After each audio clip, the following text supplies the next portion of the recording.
హేమాయణంలో రాత్రి బులెటిన్ వచ్చి చాలా రోజులైంది కదండి. మరి ఈరోజు వార్తలు ఏంటో వినండి.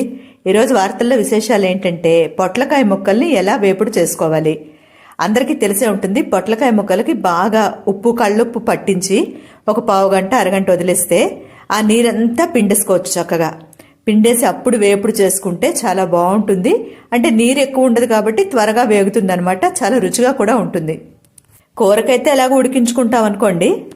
అయితే ఈ పొట్లకాయ వేపుడైతే అద్భుతంగా ఉందండి. నిన్న బీరకాయ పచ్చడి చేసానా, నిన్న ఈ పొట్లకాయ వేపుడు కూడా చేశానమాట. చక్కగా బాగా వేగి రంగు మారిన తర్వాత అప్పుడు ఇంగు కారం చల్లుకొని మొత్తం అంతా కలుపుకుంటే బాగుంటుంది.